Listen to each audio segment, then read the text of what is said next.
Hi guys, welcome to my YouTube channel. तो आज की वीडियो में हम इंग्लिश का ग्रामर का लेसन करने वाले हैं जिसका नाम है word accent and it's grammatical function. तो एक एसेंट क्या होता है, जिसको हम एक्सेंट भी बोल देते हैं, और उसको ग्रामेटिकल फंक्शन क्या होता है, इसके बारे में हम इस चैप्टर के अंदर जानेंगे। तो चलिए वीडियो को जल्दी से शुरू करते हैं।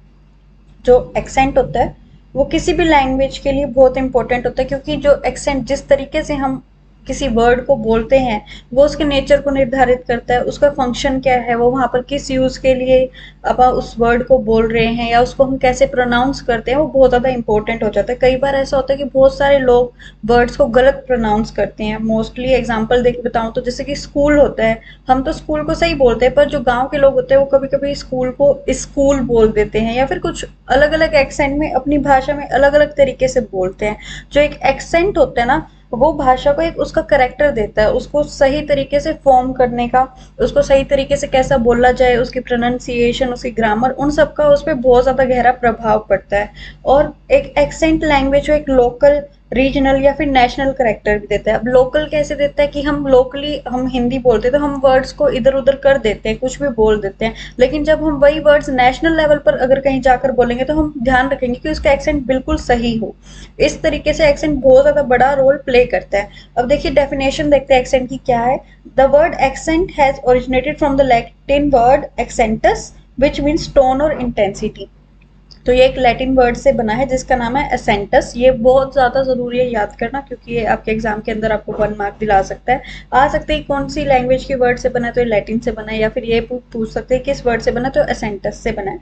उसके बाद में इसका मतलब होता है टोन या फिर इंटेंसिटी, जिस वे में हम बोलते हैं, जिस गहराई से हम उस वर्ड को बोलते हैं, जिस तरीके से हम उस वर्ड को बोलते हैं, उसको हम एसेंट बोल देते हैं। एसेंट का दूसरा नाम है स्ट्रेस। कई बार ऐसा होता है कि हम वर्ड्स बोल रहे होते हैं तो उसके अलग अलग अक्षरों में वो डिवाइडेड होता है, और हम किसी अक्षर पर ज्यादा दबाव डालते हैं, किसी अक्षर पर कम, या किसी अक्षर को थोड़ा धीरे से बोलते हैं, किसी अक्षर को तेज बोलते हैं। ऐसे करके हम किसी वर्ड को बोलते हैं। हमारे सारे वर्ड्स की जो पावर है या फिर हम कहें कि आवाज है, वो सेम नहीं निकलती है। तो चलिए शुरू करते हैं नेक्स्ट वर्ड टॉपिक।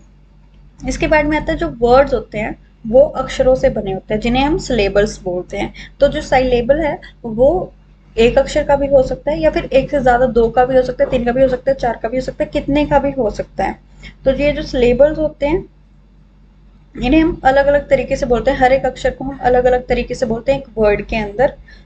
तो जब हम इन पर स्ट्रेस डालते हैं या फिर एक सिलेबल को दूसरे सिलेबल से अलग करते हैं, जैसे कि एक अक्षर हमने जोर से बोला, दूसरा थोड़ा धीरे बोला, तीसरा उससे थोड़ा धीरे बोला उस वर्ड के अंदर, तो ये सब कुछ डिस्टिंक्शन ले आते हैं, एक दूसरे में भेदभाव ले आते हैं, या फिर हम कहें कि एक दूसरे से अलग हो जाते हैं हर एक अक्षर एक ही वर्ड के अंदर। तो उसको हम कहते हैं वर्ड एसेंट, कि हम उस वर्ड को कैसे बोल रहे हैं, उसका एक्सेंट क्या है, उसको हम वर्ड एक्सेंट बोलेंगे या फिर उसको वर्ड स्ट्रेस बोलेंगे। जब हम एक ही सिलेबल को, मतलब कि एक ही अक्षर को अलग अलग वर्ड्स में अलग अलग तरीके से बोलें, या फिर एक ही वर्ड के अलग अलग अक्षरों को अलग अलग तरीके से बोले, किसी को तेज किसी को धीरे, तो हम उसको वर्ड एक्सेंट या फिर वर्ड स्ट्रेस बोल सकते हैं।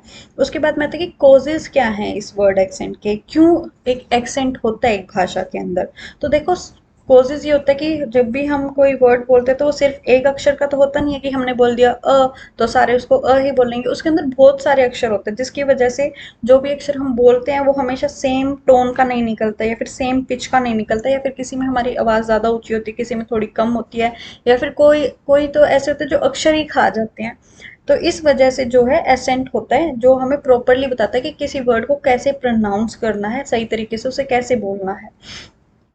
इसके अलावा एक और फैक्टर इसमें आ जाता है कि पिच। तो जो पिच होती है उसकी डेफिनेशन देख लेते हैं हम पहले। तो pitch refers to the degree of highness और lowness of a tone strength use in uttering a particular alphabet. तो जब भी हम कोई अक्षर बोल रहे थे तो उसके अंदर हम कितना तेज सुर में बोल रहे हैं फिर कितने धीरे सुर में बोल रहे हैं, उसको हम पिच बोल देते हैं। इसके अलावा हमारे पास वोवल आ जाता है कि वोवल जो हम बोल रहे हैं वो कितना बड़ा है आ रहा है उस अक्षर के अंदर, या फिर क्वालिटी क्या है उस वोवल की, छोटा वोवल है, बड़ा वोवल है, इस तरीके से। उसके बाद में आता है इम्पोर्टेंस। इम्पोर्टेंस क्या है इस वर्ड एक्सेंट की, क्यों हमें वर्ड एक्सेंट चाहिए। तो देखिए इसकी एक ही इम्पोर्टेंस है कि जब हम किसी से बात करते हैं, हम कहीं पर जाते हैं, तो बहुत सारे लोग हैं जिनको ग्रामर का ध्यान नहीं है या फिर जिनको एक्सेंट का नहीं पता, पर जिन्हें एक्सेंट का अच्छे से पता है, हम कोई नेशनल लेवल पर बात कर रहे हैं और हम उनसे बात करते हैं और हम किसी वर्ड को गलत एक्सेंट से बोल दें, तो हो सकता है कि उनको वो बात समझ ही ना आए कि हम बोलना क्या चाह रहे हैं। कई बार वर्ड्स को समझना मुश्किल हो जाता है कि सामने वाला गलत एक्सेंट में बोल रहा है तो वो बोलना क्या चाह रहा है। इस वजह से, क्योंकि वर्ड्स का एक फिक्स डिज़ाइन है और अगर हम उस डिज़ाइन से नहीं बोलेंगे सही तरीके से, कितना सांस लेना है, कितना सांस छोड़ना है, या फिर क्या कौन सा वर्ड हमें नहीं बोलना, कौन सा वर्ड हमें खाना है, कौन सा वर्ड हमें नहीं खाना। जैसे कि ऑनेस्ट होता है पर उसकी स्पेलिंग है HONEST और बहुत सारे लोग उसे होनेस्ट बोलते हैं। तो अगर हम कहीं बाहर के देश में जाते हैं और हम वहाँ पर कहें कि भाई मैं तो बहुत ज़्यादा ईमानदार हूँ, I am an honest man, और हम उन्हें कहें कि हम तो होनेस्ट हैं, तो उन्हें समझ ही नहीं आएगा कि हम कहना क्या चाह रहे हैं। इस वजह से वर्ड का एक्सेंट होना बहुत ज़्यादा इंपॉर्टेंट है, हमें इस चीज़ के बारे में ज्ञान होना चाहिए। अब डिग्रीज, डिग्रीज क्या होती है वर्ड एसेंट के अंदर? तो डिग्रीज का मेनली एक ही काम होता है कि हम कौन से अक्षर पर ज्यादा जोर दे रहे हैं और कौन से अक्षर पर ज्यादा जोर नहीं दे रहे हैं। वर्ड एक्सेंट के अंदर सिर्फ दो डिग्रीज होती हैं, first is primary decree and second is secondary degree. अब प्राइमरी डिग्री क्या है? प्राइमरी डिग्री वो है कि मान लो एक वर्ड है डिसीजन, डिसीजन हम बोल रहे हैं तो मैं डी पे ज्यादा ध्यान जोर दे रही हूँ कि decision, decision, this is my decision. तो मैंने जल्दी से जोर दिया डी पे और बाकी का वर्ड जल्दी से बोल दिया, तो ये इसका एसेंट हो गया, एक्सेंट हो गया।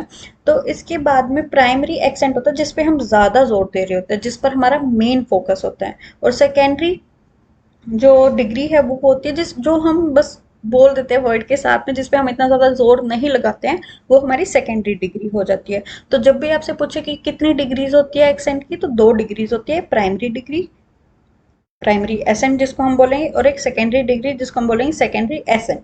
अब प्लेसमेंट आ जाता है कि वर्ड एसेंट को हम कैसे प्लेस करें, कि क्या सारे जो अक्षर है उनका एक्सेंट सेम होएगा, कि हम पहला वाला थोड़ा स्ट्रेस से बोलेंगे, दूसरे वाला वर्ड को थोड़ा धीरे बोलेंगे, तीसरे वाले को उससे धीरे बोलेंगे। नहीं, ऐसा कभी भी नहीं होता।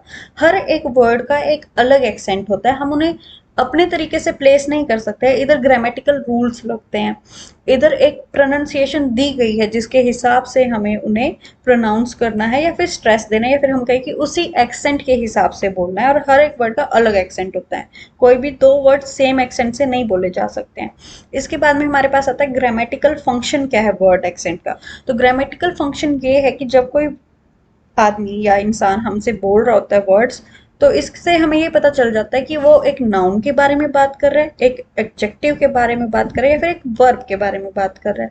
और ये हमें कैसे पता चलेगा? तो इसका रूल है सिंपल सा, कि अगर वो पहले वर्ड पर मान लो कि हमारे पास वर्ड आ जाता है कुछ भी, मान लो डिक्रीज, तो अगर मैं डिक्रीज में डी पे ज्यादा जोर दूं और क्रीज पे ज्यादा ध्यान ना दूं, मैं बोलूं डिक्रीज, डिक्रीज, तो उसमें डी पे मैंने स्ट्रेस दिया, तो इसका मतलब है वो एक नाउन है या फिर वो एक एडजेक्टिव है।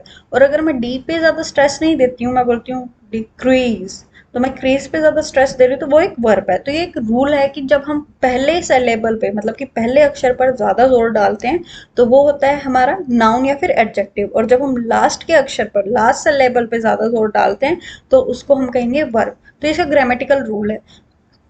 ये ग्रामेटिकल रूल मोस्टली चीजों पर लग जाता है कि, पर जरूरी नहीं है कि ये हर एक जगह पर फिट बैठता है। बहुत सारी चीजें, बहुत सारे एग्जाम्पल्स ऐसे भी हैं जहां पर सेकंड वाले सिलेबल पर ज्यादा स्ट्रेस दे रहे हैं, लेकिन वो फिर भी एज अ नाउन यूज होता है।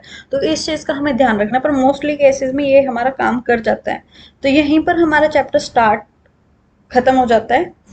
हम नेक्स्ट वीडियो में नेक्स्ट चैप्टर करेंगे, तो तब तक मैं आशा करती हूँ कि आपको वीडियो अच्छी लगी होगी। अगर वीडियो अच्छी लगी तो प्लीज लाइक कर देना और चैनल को सब्सक्राइब कर देना।